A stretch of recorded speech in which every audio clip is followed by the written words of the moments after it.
Je voudrais qu'on parle d'une chose assez importante pour chacun d'entre nous, filles comme garçons.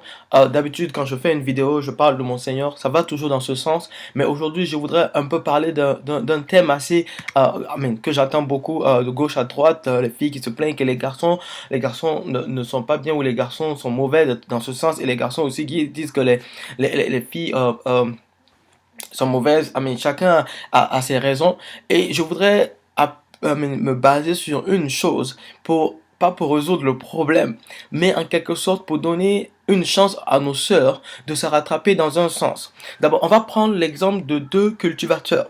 On va prendre l'exemple de deux personnes qui, leur métier, c'est de cultiver, c'est de semer et de récolter.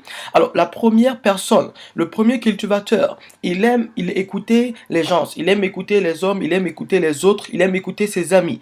Et ses amis lui disent que cette saison-là, la saison qui va venir, le maïs va beaucoup produire parce que l'année passée, il n'y a pas eu beaucoup de maïs pour quelques raisons. Donc on lui a dit que cette année, il y aura beaucoup de maïs, le maïs va bien produire et le maïs sera bien vendu. Alors cette personne a écouté ce que les hommes ont dit. Il a écouté ce que ses amis ont dit, il a écouté ce que les gens ont dit de gauche à droite. Alors c'est bien. La deuxième personne, disons le deuxième cultivateur, il se prend, il s'arrête, il réfléchit et il prie. C'est un homme qui prie et il prie, il demande à Dieu, Seigneur, guide-moi parce que c'est le temps de semer et je ne sais pas ce que je vais semer. Alors les hommes disent que cette année, c'est le maïs qui va produire.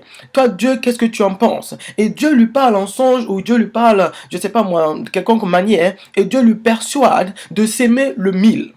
Alors ce cultivateur, il sème le mil.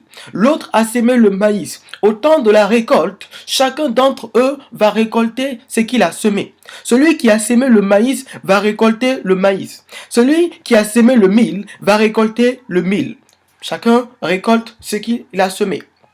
Maintenant, on se rend compte que pour vendre le maïs, dans le marché, il y a beaucoup de maïs. Il y a beaucoup de personnes qui vendent le maïs. Il y a beaucoup de personnes qui ont cultivé le maïs parce qu'ils ont écouté le monde. Et ils ont sémé le maïs et ils ont récolté le maïs. Donc beaucoup de personnes vendent le maïs au marché. Et on se rend compte qu'il y a moins de personnes qui ont sémé le mil. Il y a moins de personnes qui ont sémé du mil. En économie, on le sait. Quand une chose est en abondance, les prix baissent. Parce que personne ne veut. Donc, c'est le marché, c'est le monde qui va donner le prix à ces choses. Parce que personne ne veut. Il y a tellement beaucoup que les gens n'en veulent plus. Deuxièmement, celui qui a sémé le mil.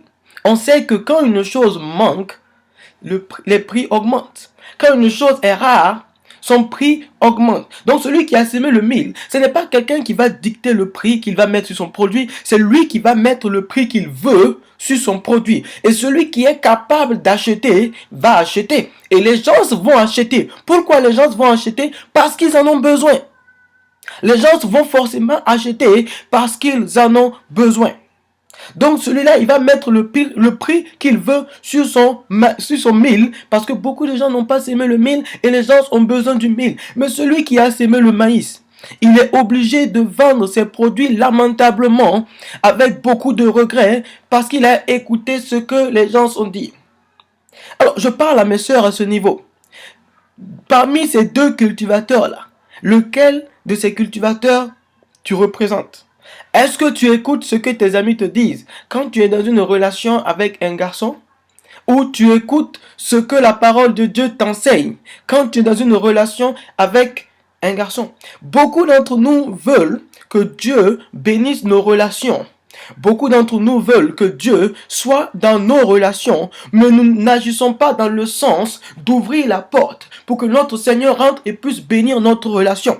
Parce que si la parole de Dieu nous enseigne une chose et que nous voulons marcher contre cette chose-là, Dieu est un gentleman. Dieu est un gentleman.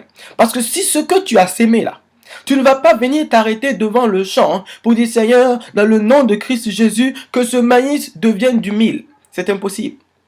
Dieu fait des miracles. Mais les miracles que Dieu opère, il y a des procédures. Et ce n'est pas de la magie. Dieu ne fait pas de la magie. Il fait des miracles.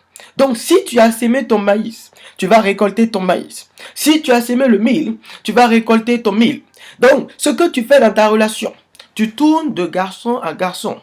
Aujourd'hui, une année, tu as tel garçon, tu te donnes à cœur. Parce que les filles sont en avance, elles sont tellement en avance dans le temps que quand elles sortent avec un garçon à peine un mois, elles se voient déjà mariées à cette personne. Elles se voient déjà mariées à cette personne. Elles sont tellement en avance dans le temps. Je ne sais pas quel genre de montre vous portez, mais vous êtes tellement en avance dans le temps que quand vous sortez avec un garçon, vous voyez déjà le mariage. Ah non, ce n'est pas aussi facile que ça. Il faut vous calmer parce que vous ne savez même pas qui il est et vous vous donnez ouvertement. Vous vous donnez ouvertement, il fait ce qu'il veut. Il va finir de faire ce qu'il veut. Parce que tu ne sais même pas quelle est. Pourquoi il t'a dragué. Tu ne connais même pas la raison. Parce que un garçon qui voit une fille aujourd'hui et qui va vers cette fille, il y a trois raisons. Je veux dire trois raisons. Peut-être moi j'en connais deux. La première raison, c'est que quand il a vu la fille, sa forme physique lui a plu. La deuxième raison, c'est quoi? Je ne connais pas. La deuxième raison pour qu'un garçon parte vers une fille, c'est s'il connaît la mentalité de cette fille-là.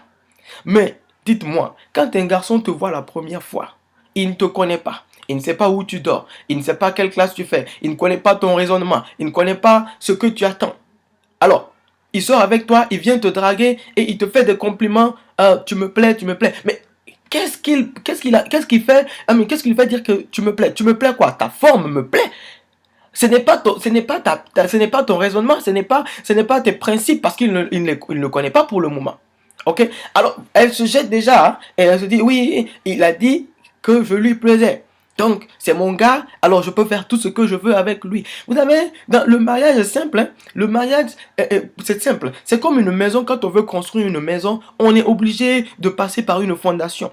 On est obligé de passer par une fondation. On est obligé de faire une fondation. Les architectes le savent. Les maçons le savent. On est obligé de passer par une fondation. Et quand on fait la fondation, ok, on fait la fondation de telle sorte qu'elle soit solide pour que la maison puisse tenir sur cette fondation. Mais nous rentrons dans nos relations sans fondation. Nous rentrons dans nos relations sans fondation et au final, cette maison finira par tomber. Que ce soit dans nos relations, que ce soit dans le mariage. Si les gens se disent aujourd'hui qu'il y a beaucoup de divorces, parce que les gens se marient sur des fausses bases, ils se marient sur des choses qui n'ont pas d'importance. Peut-être telle fille a vu un garçon qui est financièrement posé et qui veut se marier. Tu vas le faire, mais dans ton mariage, il n'y aura jamais la paix, il n'y aura jamais la joie. Un homme ne rend pas une femme heureuse. Le bonheur, là, c'est Dieu qui donne le bonheur.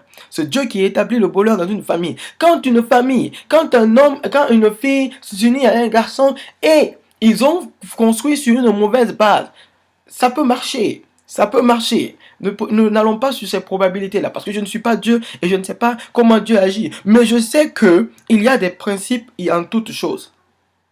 Il y a des principes en toutes choses. Donc, tes actes, c'est toi qui les connais. Si tu passes tout le temps à t'ouvrir à tous les garçons qui sortent avec toi, sache que chaque garçon qui, je sais pas, vous savez, on est dans un monde où les garçons ont une telle fierté de dire que j'ai couché avec telle fille, ok? Et quand un garçon dit peut-être qu'il a couché avec telle fille, tu ne sais pas, c'est comme tu faisais du marketing à ton niveau. Il faisait du marketing. Et il dit aux gens, oui, j'ai couché avec telle fille, et il raconte un peu comment ça s'est passé. Et il y en a qui sont assis là, et qui écoutent cela, et qui se disent que, alors, moi aussi je vais aller tenter, pour voir si ça va marcher. Et ils se mettent à courir derrière toi. Et tu penses que c'est parce que tu les attires, parce que tu es jolie, parce que non, ça dépend de ce qu'on a dit sur toi. Et il y en a qui te disent, non, il y a des garçons qui mentent, ils disent que non, que j'ai avec moi, alors qu'ils ne l'ont pas fait, des trucs comme ça, des trucs comme ça. Non, ça c'est pas un problème, nous on s'en fout de ça. Nous on s'en fout de ça. Mais nous savons que quand 3, 4, 5 disent la même chose, c'est qu'il y a un problème. J'ai dit quand 3, 4, 5 disent la même chose sur toi, c'est qu'il y a un problème. Il y a un problème. Quand deux personnes rendent témoignage, deux personnes qui peut-être qui ne se connaissent pas, rendent témoignage d'une personne de telle manière, c'est qu'il y a un problème. Je ne juge pas, je ne critique pas, mais je suis en train de dire ce que je pense. Et ce que je pense, amen, tout le monde sait que si je pense quelque chose, je vais le dire librement. Je vais le dire sans hésiter. Je ne juge pas, je ne critique pas. Tu peux le prendre comme tu veux, ce n'est pas un problème. Alors les filles, arrêtez d'être en avance sur le temps. Arrêtez d'être en avance sur le temps. Sachez vous faire respecter. Sachez vous faire respecter. Et c'est vous qui êtes aux commandes. Si vous ne le savez pas aujourd'hui, moi je vous le dis. C'est vous qui êtes aux commandes. Parce que cet élément-là, il ne va pas te violer.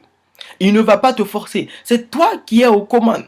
Si tant que tu n'es pas sûr, tant que tu ne connais pas ses objectifs, ses attentes, ferme la porte.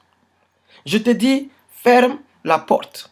J'ai discuté avec beaucoup de mes amis et je leur ai dit la même chose. Ferme la porte.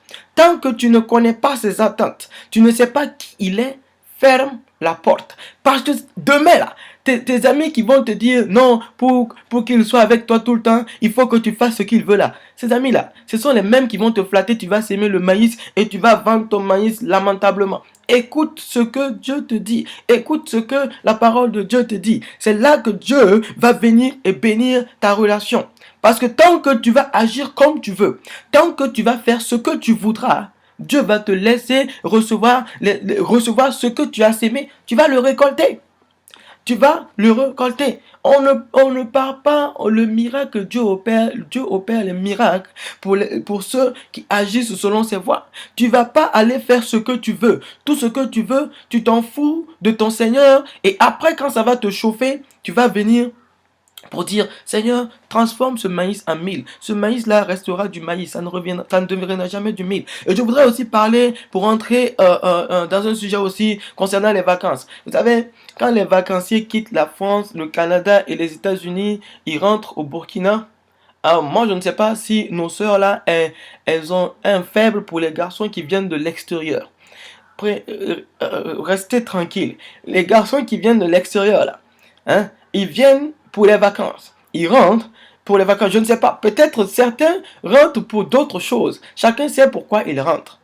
Alors, calmez-vous, mes sœurs. Il n'y a rien d'exceptionnel en France. Il n'y a rien d'exceptionnel au Canada. Il n'y a rien d'exceptionnel aux États-Unis. Il n'y a rien d'exceptionnel. Quand ils rentrent là, regardez-les. S'ils veulent faire du sérieux avec toi, qu'ils fassent du sérieux avec toi. Mais je te dis, ferme tes portes. Ne saute pas sur un garçon parce qu'il vient des États-Unis, parce qu'il vient du Canada, parce qu'il vient de la France. Tu ne connais pas sa vie ici. Tu ne connais pas sa vie ici. Ce n'est pas parce qu'il est aux États-Unis qu'il est exceptionnel. Ce n'est pas parce qu'il est aux États-Unis qu'il est plus que celui qui est au Burkina. Non, il n'est pas plus exceptionnel que lui. Il n'est même pas plus exceptionnel, je te le dis clairement. Ce n'est pas l'endroit où il se trouve qui va le rendre exceptionnel. C'est sa mentalité. C'est ses principes, c'est ce qu'il veut, c'est ça qui le rend exceptionnel. Ce n'est pas l'argent qu'il possède, ce n'est pas ce qu'il a financièrement. Toutes ces choses-là ne vont pas te rendre heureuse. Arrêtez de sauter sur les garçons parce qu'ils viennent de rentrer et vous fermez les personnes qui sont sérieuses avec vous quand vous êtes au Burkina pour sortir avec ces personnes. Je vous le dis clairement, arrêtez, arrêtez, arrêtez. Alors, si vous les filles, vous voulez que les garçons changent, il va falloir que vous-même vous changez. Il va falloir que vous-même vous sachiez vous faire respecter. Tant que vous n'allez pas vous faire respecter, tant que vous n'allez pas maintenir le cap et savoir que vous êtes au contrôle et que c'est ce que vous voulez qui va se faire, vous n'allez jamais réussir. Parce qu'ils vont toujours, nous allons, je ne vais pas dire ils, je vais dire nous allons toujours faire ce que nous voulons et nous allons, quoi, nous en aller. Parce que je ne vais pas parler comme si j'étais exceptionnel. Alors, nous allons faire ce que nous voulons et nous allons nous en aller. Et maintenant, c'est vous qui allez vous promener de gauche à droite pour dire les garçons ne sont pas sérieux, les garçons ne sont pas sérieux. Est-ce que vous-même vous êtes sérieuse? Est-ce que vous-même vous êtes sérieuse? Fermez les portes. Fermez les portes. Quand je dis fermer les portes, on parle en parabole. Vous savez de quoi je parle. Fermez les portes. Fermez les portes. Dernière chose que je vais parler. Les filles qui ont 24, 23, ah là là là. Un conseil que je vais vous donner. Parce que vos petites sœurs vont vous créer de sérieux problèmes. Vos petites sœurs, elles vont vous créer de sérieux problèmes. Faites attention. Restez stable dans ce que vous faites. Vos petites sœurs, elles vont vous créer de sérieux problèmes. Je vous salue.